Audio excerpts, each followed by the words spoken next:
Assalamualaikum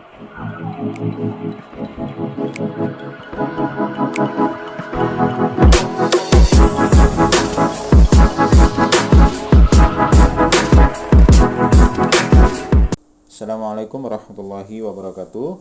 Apa kabar teman-teman sekalian para pejuang CPNS Kemenak tahun 2020? Pada video ini saya akan membahas mengenai tes psikotes SKD Kemenak, yaitu Pepikostik dan TIU atau TPA. Ini berdasarkan pengalaman saya ketika mengikuti tes psikotes pada tahun 2018. Nah, pada tahun 2018 untuk tes psikotes Kemenak itu durasi waktunya adalah 120 menit yang terdiri dari dua bagian. Yang pertama yaitu Pepikostik sebanyak 90 soal. Kemudian bagian kedua adalah TPA atau TIU. Ini sekitar 90 sampai 100 soal. Jadi saya tidak ingat secara pastinya berapa, tapi kira-kira jumlah soalnya segitu. Nah, ini terdiri dari beberapa bagian, ada sinonim, antonim, analogi, pola atau deret bilangan, figural, penalaran, aritmetika sosial. Ini adalah soal-soal yang saya ingat. Barangkali ada teman-teman yang mengikuti tes tahun 2018 dan mengingat ada bentuk lain, silahkan dituliskan pada kolom komentar untuk menambah informasi. Untuk soal figuralnya itu mirip seperti ini. Jadi soal figuralnya itu ada sekitar 10 soal dan semuanya seperti ini. Jadi jawabannya itu merupakan hasil rotasi dari soalnya. Nah, teman-teman bisa berlatih lebih lanjut, lebih dalam lagi mengenai soal figural yang bentuknya rotasi seperti ini. Kemudian untuk soal penalaran itu seperti ini. Sekitar ada 3-5 soal tentang penalaran. Kemudian ada soal aritmetika sosial.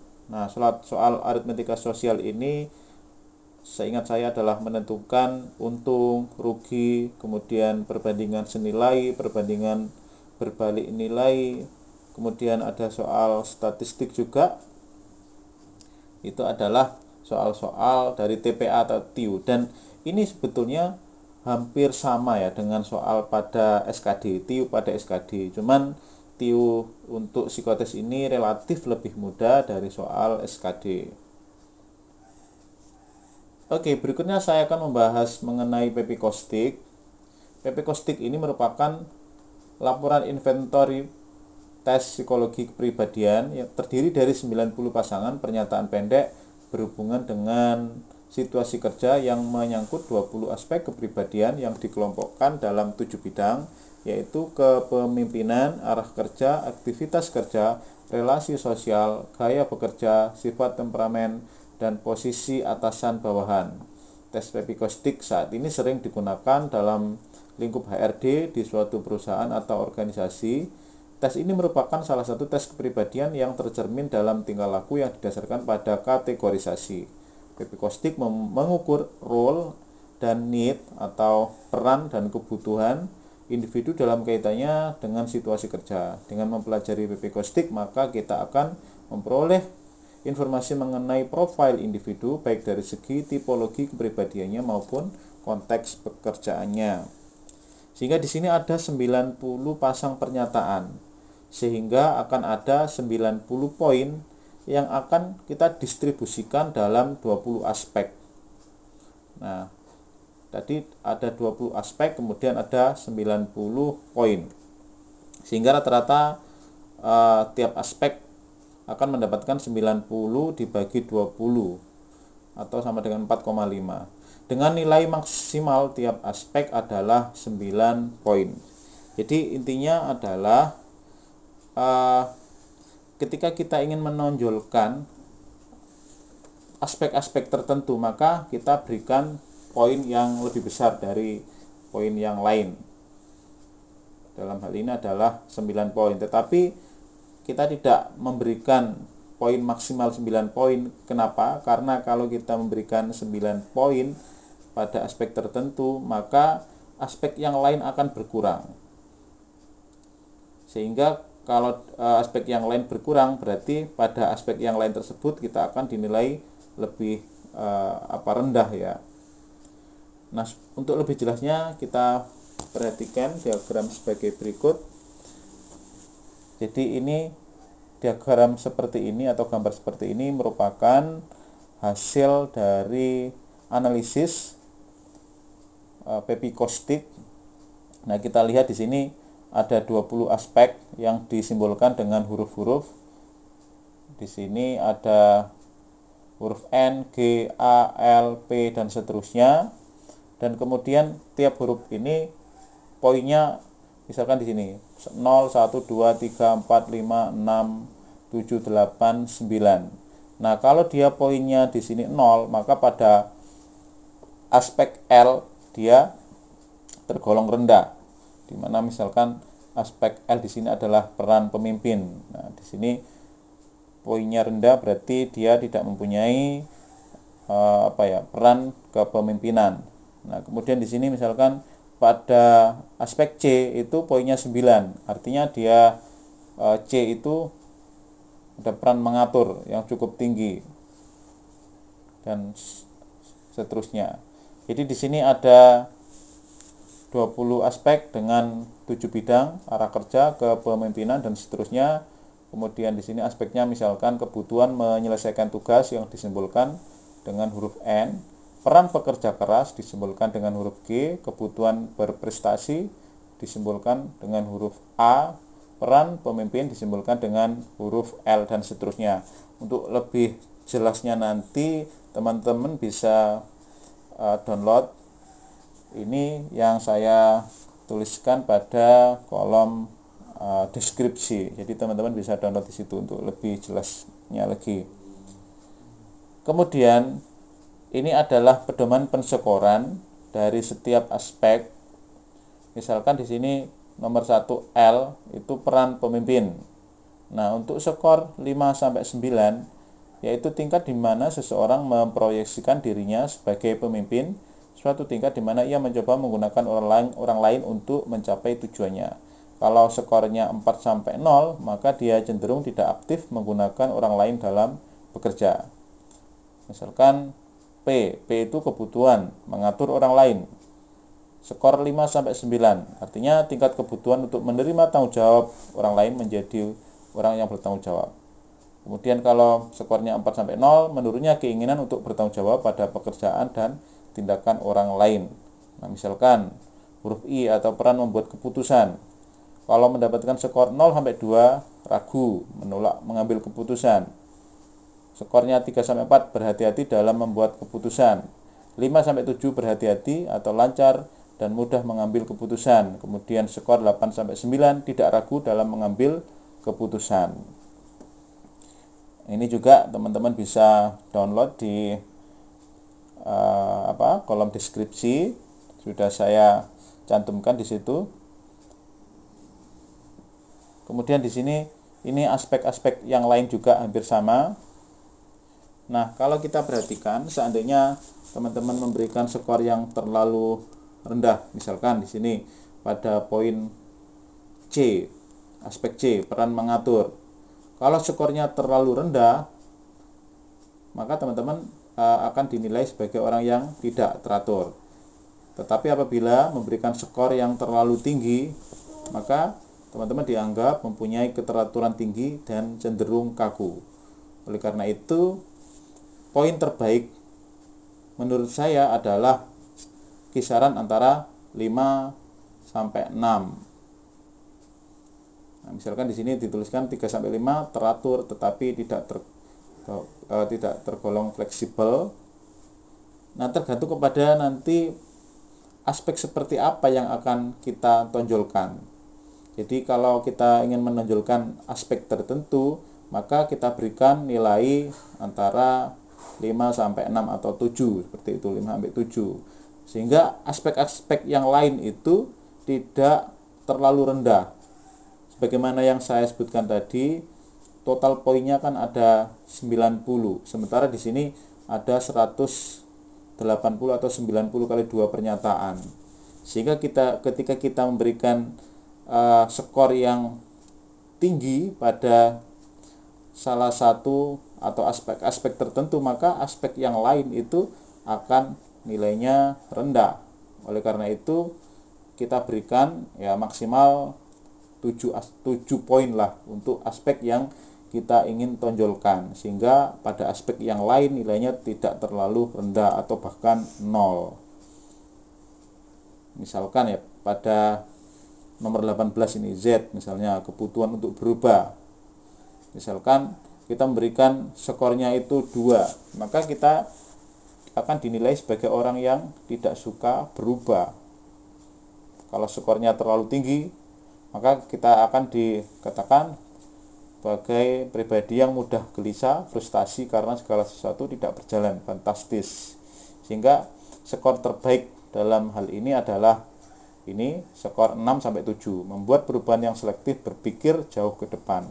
Atau skor 5-6, mudah menyesuaikan diri, seperti itu. Jadi tipsnya di sini adalah kita ingin menonjolkan aspek tertentu dengan memberikan poin yang tidak terlalu besar atau tidak maksimal, sehingga aspek yang lain juga tidak mempunyai nilai yang terlalu rendah, seperti itu. Nah, kemudian setelah saya menjelaskan tadi, kira-kira aspek apa yang ingin kita tonjolkan dalam kaitannya kita sebagai aparatur sipil negara. Nah, dalam hal ini saya ingin mengutip Undang-Undang Republik Indonesia nomor 5 tahun 2014 tentang aparatur sipil negara. Di dalam undang-undang ini pada bab 4 itu disebutkan fungsi, tugas, dan peran ASN bagian ke-1 tentang fungsi, pasal ke-10. Disebutkan di sini pegawai ASN itu berfungsi sebagai yang pertama, pelaksana kebijakan publik, pelayan publik, perekat dan pemersatu bangsa. Kemudian bagian kedua mengenai tugas, pasal 11, pegawai ASN bertugas melaksanakan kebijakan publik yang dibuat oleh pejabat pembina kepegawaian sesuai dengan ketentuan peraturan perundang-undangan. Kemudian yang B, memberikan pelayanan publik yang profesional dan berkualitas. Dan yang C, mempererat persatuan dan kesatuan negara Kesatuan Republik Indonesia. Ini adalah fungsi, tugas, dan peran seorang aparatur sipil negara. Nah, untuk undang-undangnya ini nanti teman-teman bisa download di kolom deskripsi. Selain dari undang-undang ini, saya juga akan memberikan penjelasan tentang keputusan Menteri Agama RI nomor 582 tahun 2017. Menteri Agama menetapkan 5 budaya kerja Kemenak, yaitu yang pertama, integritas. Jadi ada 5 budaya: integritas, profesionalitas, inovasi, tanggung jawab, dan keteladanan. Integritas itu adalah keselarasan antara hati, pikiran, perkataan, dan perbuatan yang baik dan benar, dan seterusnya. Profesionalitas yaitu bekerja secara disiplin, kompeten, dan tepat waktu dengan hasil yang terbaik, dan seterusnya. Inovasi yaitu menyempurnakan yang sudah ada dan mengkreasi hal baru yang lebih baik, menemukan hal baru yang bermanfaat bagi masyarakat, dan seterusnya. Kemudian yang keempat, tanggung jawab, yaitu bekerja secara tuntas dan konsekuen. Aparatur Kementerian Agama harus mempunyai kesadaran yang tinggi bahwa kiprah mereka di Kementerian Agama itu harus dipertanggungjawabkan, dan seterusnya. Kemudian yang kelima, keteladanan, menjadi contoh yang baik bagi orang lain, mengajak kita menyadari bahwa sebagai aparatur Kementerian Agama harus teladan di lingkungan masing-masing. Nah, dari undang-undang tadi mengenai peran, fungsi, dan tugas seorang ASN, kemudian ada 5 budaya kerja pegawai Kementerian Agama Republik Indonesia, itu yang menjadi dasar kita untuk menentukan aspek mana yang ingin kita tonjolkan. Nah, menurut saya aspek-aspek yang perlu kita tonjolkan adalah yang pertama faktor N. Ini kebutuhan menyelesaikan tugas. Nah, ini sebagai bentuk tanggung jawab profesional kita menyelesaikan tugas. Kemudian yang berikutnya adalah kebutuhan untuk mengatur orang lain. Jadi seorang ASN itu harus mampu mengatur orang lain karena dia merupakan orang yang dipercaya oleh masyarakat, sehingga dia harus mampu untuk mengatur orang lain, dalam hal ini mengatur masyarakat, kemudian mengatur orang-orang yang berada di bawahnya. Kemudian yang menurut saya yang perlu ditonjolkan lagi adalah kebutuhan untuk mengikuti aturan dan pengawasan. Nah, ini berikutnya menurut saya adalah peran pengendalian emosi. Karena seorang ASN itu dia berhubungan dengan masyarakat, di mana masyarakat itu mempunyai tingkat karakteristik yang berbeda-beda, maka tentu saja seorang ASN harus mampu untuk mengendalikan emosinya sehingga dia dapat memberikan pelayanan yang maksimal kepada masyarakat. Nah, itu mungkin yang ada 4 aspek yang menurut saya perlu ditonjolkan. Nah, mungkin teman-teman bisa ingin menonjolkan pada aspek-aspek yang lain, ya silahkan. Kemudian ini adalah contoh pernyataan atau soal pada Pepikostik. Jadi kita ingin mengidentifikasi pernyataan-pernyataan itu masuk ke dalam aspek yang mana.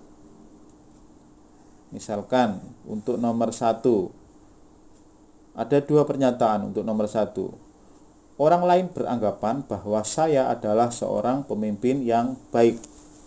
Nah, ini berarti masuk ke dalam aspek yang mana kira-kira di sini?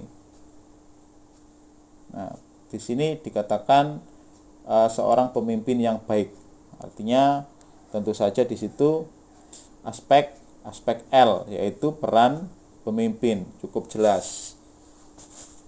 Kemudian saya berpikir jauh ke depan dan terinci. Nah, ini masuk ke dalam aspek R, yaitu peran orang teoritis. Orang teoritis itu artinya dia mempunyai rencana-rencana yang jelas untuk sebagai dasar dia melangkah. Jadi selalu merencanakan terlebih dahulu, berpikirnya jauh ke depan. Nah, di antara pernyataan pada nomor 1 ini, kita ingin menonjolkan yang mana? Apakah kita ingin menonjolkan sebagai peran orang yang teoritis atau seorang pemimpin yang baik, peran pemimpin? Kalau misalkan kita ingin menonjolkan peran pemimpin, maka kita pilih yang pernyataan pertama. Nah, seperti ini. Kemudian pernyataan yang kedua, saya ingin melakukan sesuatu lebih baik dari orang lain. Ini masuk ke dalam aspek A, yaitu kebutuhan berprestasi. Jadi ketika kita ingin melakukan sesuatu lebih baik dari orang lain, kita semangat supaya kita lebih baik dari orang lain, maka ini masuk ke dalam aspek kebutuhan berprestasi. Kemudian pernyataan kedua, saya senang bila diundang. Ini masuk ke dalam aspek B. Aspek B itu kebutuhan untuk diterima dalam kelompok.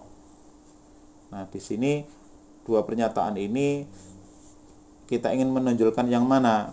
Kalau saya akan menonjolkan kebutuhan berprestasi. Jadi saya akan memilih A. Begitu. Kemudian pernyataan ketiga atau soal ketiga ada dua pernyataan. Saya berusaha keras untuk menjadi yang terbaik.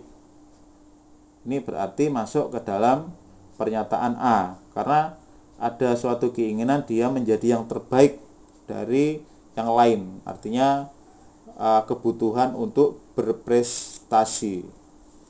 Kemudian pernyataan kedua, saya berusaha untuk intim dengan teman-teman saya. Ini berarti aspek B atau kebutuhan untuk diterima dalam kelompok. Nah, di sini saya juga akan memilih yang pertama. Berarti sudah ada 2 poin untuk aspek kebutuhan berprestasi.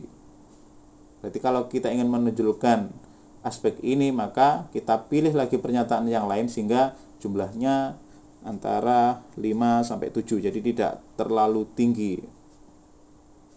Kemudian nomor 4, saya suka tugas yang perlu ditekuni sampai hal sedetilnya. Nah, ini masuk ke dalam aspek G. Aspek G itu adalah peran pekerja keras.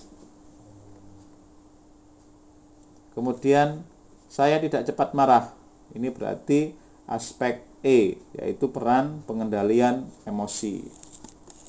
Nah, di sini saya memilih yang pernyataan kedua, saya tidak cepat marah, karena tadi yang ingin saya tonjolkan adalah peran pengendalian emosi. Kemudian pernyataan yang kelima, saya melakukan segala sesuatu secara rapi dan teratur. Ini merupakan aspek C, yaitu peran mengatur. Kemudian yang pernyataan kedua, saya cepat dan mudah mengambil keputusan. Ini adalah aspek I, yaitu peran mudah membuat keputusan. Nah, di sini karena tadi kita sudah memilih peran pemimpin, maka ini kita dapat memilih pernyataan yang kedua atau yang B. Saya cepat dan mudah mengambil keputusan. Nah, itu contoh untuk 5 pernyataan. Ada 90 pernyataan, cukup banyak. Teman-teman bisa berlatih sendiri. Di sini saya berikan sebuah website untuk simulasi tes psikotis, tes pepikostik secara online. Teman-teman bisa mencoba di website ini, nanti akan diberikan hasil analisisnya sehingga akan dapat menggambarkan kepribadian dari teman-teman. Misalnya kita coba di sini ya. Di sini kita klik next. Nah, ini petunjuk pengisiannya. Kita mulai. Nah, di sini ada 5 pernyataan, 5 soal, 10 pernyataan pada halaman pertama. Kalau kita next, seterusnya ini 10, 15, 20, 25, 30, 35, 40, 45, 50, dan seterusnya ada 90 soal gitu. Nah, oke, mungkin sampai di sini saja penjelasan dari saya. Semoga video ini bermanfaat. Saya akhiri, assalamualaikum warahmatullahi wabarakatuh.